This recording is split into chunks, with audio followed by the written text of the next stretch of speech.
दिल्ली की सर्दी और ऊपर से नाइट शिफ्ट। मैं नाइट शिफ्ट करके कंपनी से रूम आ रहा था। मुझे बहुत तेज नींद भी आ रही थी। मैं बस से उतरा और नींद में ही अपने रूम की तरफ बढ़ा। अचानक मेरा पैर किसी चीज से टकराया। मैं रुक के देखा तो एक कट्टा बोरा था जो पूरी तरह से भरा हुआ था।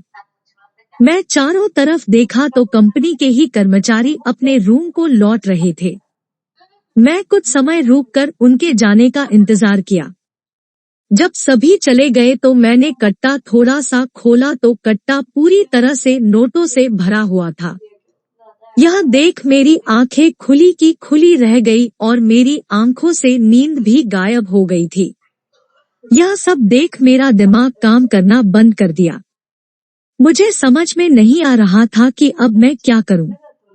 मैं कट्टा उठाकर रूम ले जाने के लिए सोचा लेकिन कट्टा इतना भारी था कि मुझसे नहीं उठ पाया। मेरा शरीर कांप रहा था और मैं पसीने से लथपथ था। मुझे अब कुछ भी समझ में नहीं आ रहा था कि मैं क्या करूं। कट्टे को बगल में कर मैं कुछ देर वहां बैठा रहा। अचानक एक आइडिया दिमाग में कौंधा।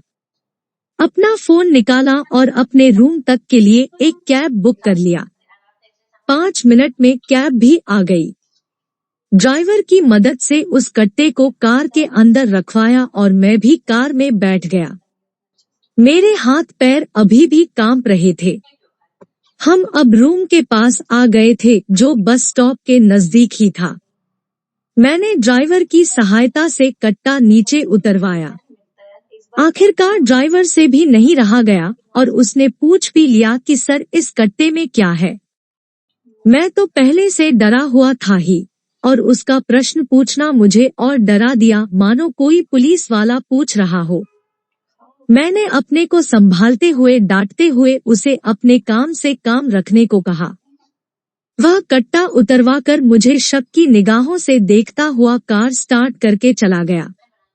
अब दूसरी समस्या मेरे सामने थी कि मैं भारी कट्टे को चौथी मंजिल पे कैसे ले जाऊं जो अकेले टस से मस नहीं हो रहा थी। अचानक सिक्योरिटी गार्ड को देखते ही मेरे चेहरे पर एक मुस्कान छा गई। मैंने गार्ड को जगाया जो अपने कुर्सी पर ही ऊँघ रहा था। मैंने उससे कट्टे को ऊपर अपने रूम में ले जाने में मदद करने को कहा। वो आंख मसलते हुए कहा, सोने दो साहब, क्या सुबह सुबह परेशान करते हो। फिर वो जाकर सो गया। मैंने विनम्रता से आवाज दिया कि ताऊ अगर मेरा काम कर दोगे तो मैं आपको शाम में 1 क्वार्टर दूंगा। अब भला शराब को कौन मना कर सकता है। वो मेरा काम करने को तैयार हो गया। उसने वो कट्टा मेरे कमरे में बहुत परिश्रम से पहुंचा दिया। मैंने झटके से रूम बंद किया और कट्टे की ओर देखने लगा। मुझे अंदर ही अंदर एक खुशी थी जिसे छुपा नहीं पा रहा था। मेरी भूख, प्यास और नींद तीनों गायब थी। सारी थकान भी गायब हो चुकी थी। अब पसीने भी नहीं आ रहे थे। आंखों में बस खुशी की चमक थी। अपने को करोड़पति बनता देख अपनी आंखें बंद करके कांपते हाथों से जैसे ही कट्टे को खोला, मेरी आंखें खुली की खुली रह गई।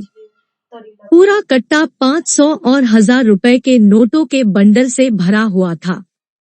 जी हाँ, 500 और 1000 रुपए के पुराने नोट।